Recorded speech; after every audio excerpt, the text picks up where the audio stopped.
Ozark police tasered a boy 19 times, and it was all over the news, and it caused a media sensation.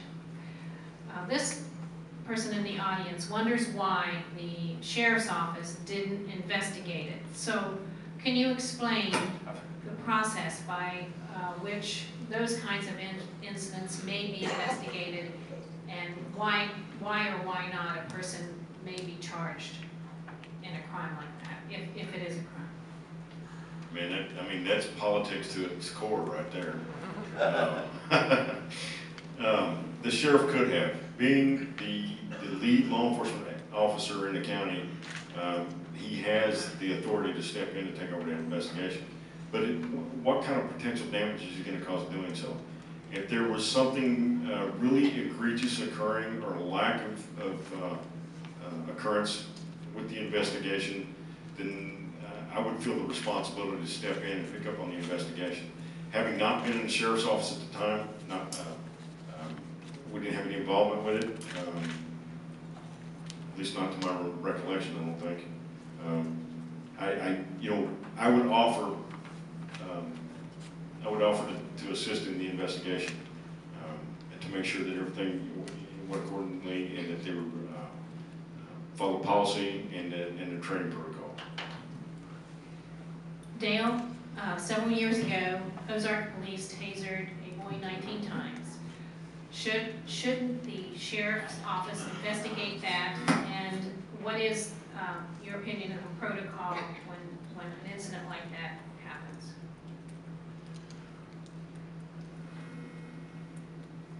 Well, we have a chief of police, Mr. Hodges, and I'm sure his department did a thorough investigation.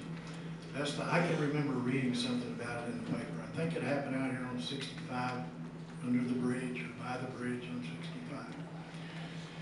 I would think that they would have called the sheriff and let him done an independent investigation to make sure they had handled everything right, or called in the highway patrol. If we have a question on something that we didn't feel is just exactly right, then we need to call in some independent investigation to make sure that we are doing everything up to par.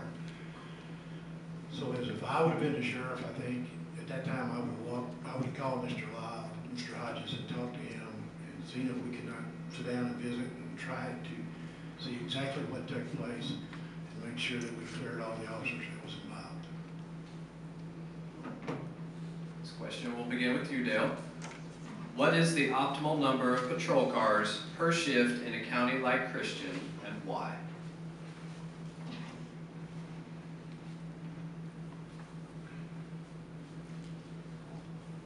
I'm not sure how many patrol cars that Christian County has right now. Probably 17, maybe 20. I believe they have a shift, that they call it, and a B shift. I think the A shift works through the day. Maybe they have a sergeant, corporal, and maybe 7 patrolmen, or I'm just using this as a number. But I think that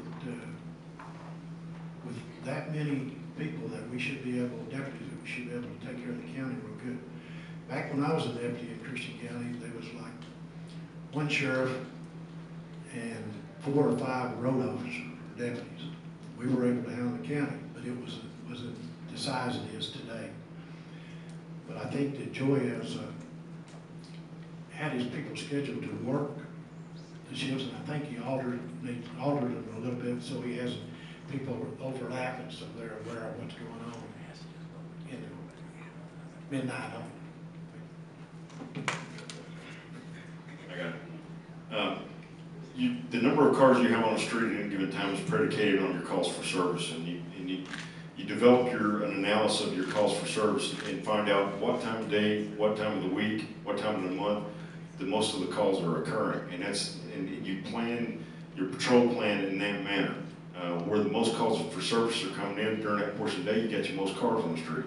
At 3 o'clock in the morning, you may only have 2 deputies out there because there might be a stretch statistically where you're not getting any calls for service.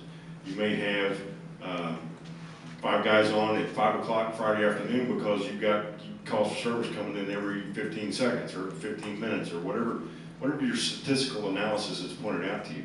These are some of the things we've done, and this is how we developed the patrol plan that we've had, and this is the efficiency that we've brought to the agency.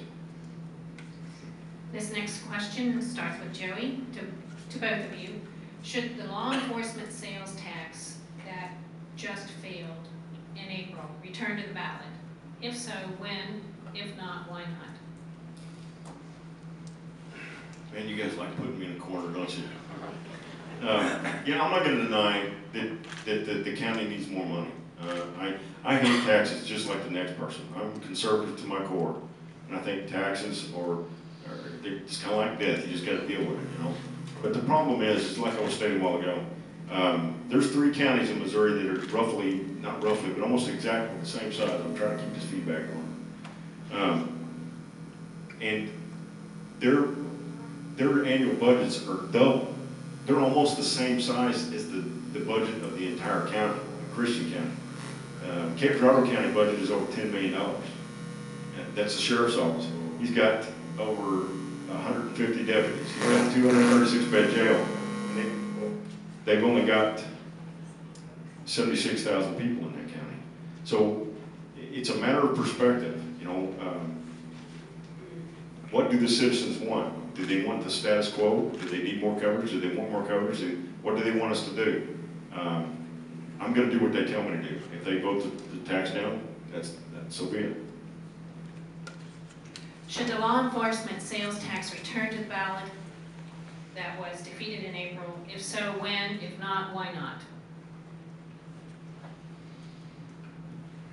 At this time, I don't believe that if we put it on the ballot in April that it would pass. Because times are really tight right now, and everybody is, especially the older people, are just getting by on what income they have. I think after the first of the year, either myself, will be Sheriff or Joey, if we would go to the citizens of Christian County and ask them for a 1/8 of a cent sales tax, like Greene County did, make sure it's for the sheriff's department and the deputies, for their equipment, their cars, and we get it